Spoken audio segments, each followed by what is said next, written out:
लगा अगर गेहूं में कीड़ा, बाहर से मंगवाओगे, घुना हुआ चारित्र देश का इसे कहां से लाओगे।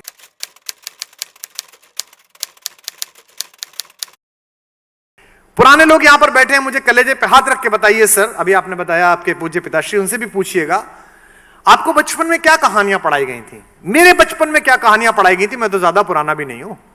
मेरे बचपन में कहानी पढ़ाई गई थी कि दूसरे का चुराना मत, दूसरे को मारना मत, जीव हिंसा मत करना। अमर चित्रकथा में आपको पढ़ाया गया था महाराणा प्रताप। अमर चित्रकथा में आपको पढ़ाए गए थे छत्रपति शिवाजी, जिनका एक सेनानायक दुश्मन की एक महिला को लूट लाया और कहा कि मैं आपके लिए इस खूबसूरत लड़की को लेकर आया हूं। तो शिवाजी ने उसको डांटा और उनसे कहा कि मैं अपने सेनापति की ओर से क्षमा चाहता हूं, आप बड़ी खूबसूरत हैं, मेरी मां भी आप जैसी सुंदर होती तो मैं भी आप जैसा सुंदर होता। ऐसा कहने वाला शिवाजी पढ़ाया गया। अब आपके बच्चों को क्या पढ़ाया गया? आपके बच्चों ने कौन देखा? आपके बच्चों को सारे वो प्रतीक पढ़ाए गए जो पुरुषार्थहीन हैं। हमें बचपन में क्या पढ़ाया गया? हमें बचपन में पढ़ाया गया गुरु गोविंद सिंह जी के चारों पुत्रों की कहानी, जिन्होंने ईंट ईंट चुनना स्वीकार किया लेकिन झुकना स्वीकार नहीं किया मानवता के नाम पर। आपके बच्चों को क्या पढ़ाया जा रहा है? अब क्या पढ़ाया जा रहा है? फेरी पढ़ाई जा रही है जो अचानक प्रकट होती है, सब काम कर देती है। जीनी पढ़ाई जा रही है। एक वो सबसे पॉपुलर किताब कौन सी रही है शताब्दी की? Harry Potter. उसका खुद का पुरुषार्थ क्या है? उसकी खुद की चेतना क्या है? उस बच्चे ने मेहनत क्या की है? सिर्फ इतना कि वो झाड़ू नीचे लगाई और उड़ गया। हमने भी उड़ाया था एक।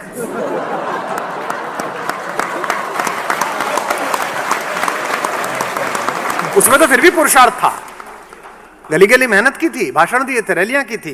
ये तो बिना पुरुषार्थ का हैरी पॉटर। और सीरीज पे सीरीज। यह आश्चर्य का विषय लग सकता है लेकिन बहुत गंभीर है। लगा अगर गेहूं में कीड़ा, बाहर से मंगवाओगे। लगा अगर गेहूं में कीड़ा, बाहर से मंगवाओगे, घुना हुआ चारित्र देश का इसे कहां से लाओगे।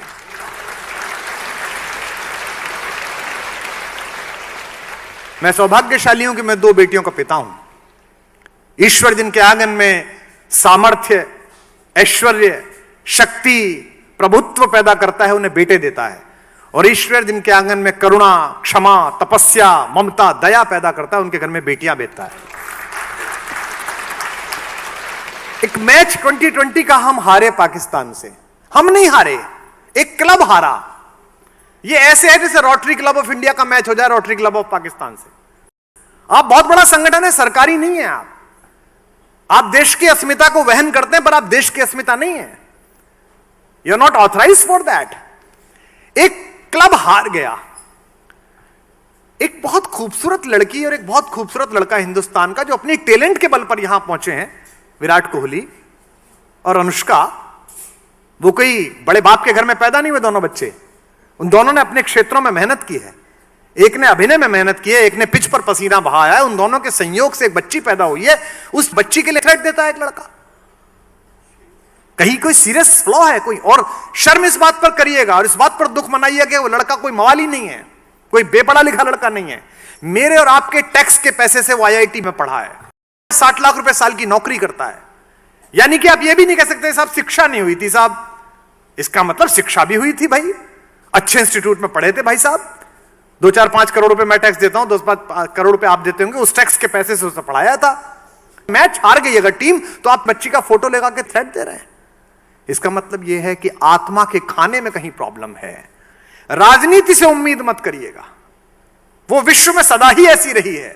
वो मनुष्यों का प्रयोग अपनी शक्ति के लिए करती रही है। और मैं मानक रूप से कह सकता हूं, I am an authorised person to say this. I have gone through this.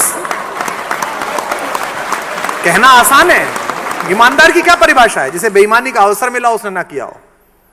पवन जी जानते हैं कि मुझे पता चला, मेरे ऑफिस से इनकी बातचीत हुई रेम्यूनरेशन को लेके कि इतना लेंगे इतना नहीं लेंगे। मुझसे बहुत लोग कहते हैं कि साहब आप इतने महंगे क्यों हो, 15-20 लाख रुपए क्यों लेते हो? तो मैं अक्सर अपने सेठ मित्रों से कहता हूं कि तुम क्या चाहते थे मुझसे? कि मैंने 2 लाख करोड़ रुपए की 2 साल सरकार चलाई तो उसमें 10,000 करोड़ चुरा लेता और फिर तुमको फंड देता कि आओ मैं रोटरी में मुख्य अतिथि बन के आता हूं, 1 करोड़ तुमको दे देता हूं। इस देश में कोई नहीं पूछता कि आप एक बार विधायक बने थे, 30 साल से आप कैसे घूम रहे हैं इस पजेरों में, हर साल गाड़ी कैसे बदल जाती है। ऐसा कौन सा महान काम आपने किया है? ऐसी कौन सी यूरेनियम की खदान मिल गई है आपको कि पूरे विश्व में बेच रहे हैं आप? ये सदा ऐसे ही चलेंगे। इनके प्रति गुस्सा करिए, नफरत करिए, बदलते रहिए, किसी पार्टी के हो जाइए, किसी के मत होइए, लेकिन मूल जिम्मेदारी आपकी है इस देश की आत्मा को बचाना, इस देश के मन को बचाना। वो जो मन था जो गांव की लड़की को अपनी लड़की मानता था, वो जो मन था कि जो चींटी को आटा खिलाता था, वो जो मन था कि जिसके दरवाजे पर आकर गाय सिर मारती थी और खाना बनाती हुई आपकी मां कहती थी लाली गैया आ गई जरा रोटी दिया, वो मन कहां चला गया? वो थोड़ा बहुत बचा है तो फेसबुक पे पड़ा है, नेकी कर फेसबुक पे डाल, अपने कस्बों में करें। अभी समस्या क्या हो गई है? धर्म का मतलब, आध्यात्म का मतलब, गीता का, रामायण का, वेद का मतलब बुजुर्ग लोग, बूढ़े लोग, उनको धर्म की इतनी आवश्यकता नहीं है, क्योंकि धर्म को अप्लाई जिस फील्ड में करोगे वो तो जवान को चाहिए, वो तो युवा आदमी को चाहिए। तो आप सबके इस फाउंडेशन में नींव जो आपने कार्यक्रम रखा है, इसकी नींव में मनुष्यता का और भारतीयता का जल मिलाइए। जैसे नींव में नीचे जब घर में नींव पूजन होता है तो वो छोटा सा कछुआ रखा जाता है ना, चांदी का, एक सांप रखा जाता है, पंडित जी कहते हैं। तो इसके नीचे भी जो आप अपनी फाउंडेशन बना रहे हैं और जो लोगों की फाउंडेशन आप बनाने तैयार करेंगे, मैं आपको इनवाइट करता हूं और आपको बता दूं, अगर केवल 10 साल कोशिश कर ली, 20 साल कोशिश कर ली, तो मैं दावे के साथ कह सकता हूं कि अगर 19वीं शताब्दी इंग्लैंड की थी, 20वीं शताब्दी अमेरिका की थी, और हम लोगों ने 25 साल मेहनत कर ली, तो अगली 4-5 शताब्दियां हिंदुस्तान की होने वाली है, भारत की होने वाली है। क्योंकि सपने जीने वाला देश है, युवाओं का देश है, चिंता करने वाला देश है। अब तो साइंस भी कहती है कि लॉजिक और मैथमेटिक्स ब्रेन की जिस सेल से एक्टिवेट होते हैं उसके लिए बेस्ट एटमॉस्फेयर इंडिया में है। इसलिए वो क्या कह रहे हैं आपसे, स्कूलों में से मैथमेटिक्स हटा दीजिए। मैं एक सूचना आपको और दे दूं चलते चलते, अभी मैंने पहली क्लास से लेके 8वीं क्लास तक की हिंदी की किताब लिखी, तो कुछ ज्ञानियों ने मुझे कहा कि आपने 8 किताबें लिखी, इतनी मेहनत करी क्यों की? इससे तो आप कोई और किताब लिखते, रॉयल्टी में 5 करोड़ 10 करोड़ रुपए मिलते, इसमें तो कुछ मिलेगा नहीं, स्कूलों में भेजेंगे इनको। मैंने इसलिए वो किताबें तैयार की और इसलिए लिखी कि मैं किताब देख रहा था, बच्चे को कविता सिखाई जा रही थी, 10 साल की छोकरी लिए आम की टोकरी। Have you heard that? देती नहीं आम है, बताती नहीं दाम है। एक छोटे बच्चे को आप सिखा रहे हैं कि लड़की को छोकरी कहा जाता है। एक बुढ़िया का फोटो था, उस पर लिखा था कि बुढ़िया दादी दिन भर बकबक करती, काम नहीं है कुछ भी करती दादी। आप क्या सिखा रहे हैं? फिर उसके बच्चे भी इस दिन आपके लिए कहेंगे कि दादी दिन भर बकबक करती, फिर आप कहेंगे बच्चों को कुछ सिखाया नहीं है, क्योंकि आत्मा का इंटेक ही दूषित कर दिया। और मैंने इतनी रिसर्च की पवन जी, इतना ज्यादा मैंने शोध किया कि मैंने एक छोटी सी कविता लिखी कि गर्मी में टिंकू दादी के घर से बीज घिए का लाया, आंगन के कोने में उसने जाकर बीज दबाया, पूरे घर ने मिलकर उसको खाद और पानी पिलवाया। ऐसी मैंने कविता लिखी। तो रात को सोचते सोचते मैंने सोचा ये तो गलत लिख दिया, दादी कैसे लिख दिया? अगर टिंकू दादी के घर गर्मियों की छुट्टी में जा रहा है, इसका मतलब दादी कहीं और रहती है और टिंकू मम्मी पापा के साथ कहीं और रहता है, ये तो गलत संदेश है।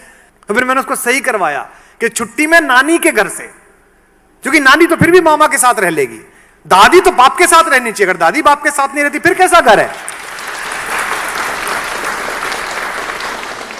मुझे पता नहीं कितने स्कूल इसे स्वीकार करेंगे, कितनी जगह जाएगी, लेकिन मैंने उस प्रकाशक को कहा है कि मैं समाजशास्त्र की भी लिखूंगा, संस्कृत की भी लिखूंगा, इंग्लिश की भी लिखूंगा, 8वीं तक की तो लिख ही सकता हूं। और उसमें विशेष रूप से मनोवैज्ञानिकों का परामर्श लिया कि क्या लिखा जाना चाहिए, क्या क्या इसमें चित्र बनने चाहिए, क्योंकि हमारे बचपन से ही हमारी जवानियां प्रभावित हैं और हमारी जवानियों से हमारे बुढ़ापे प्रभावित हैं। तो अगर बचपन में आपने बीज सही लगा दिया, सीड सही लगा दिया, युवक के अंदर सही लगा दिया, तो सब कुछ अच्छा हो जाएगा।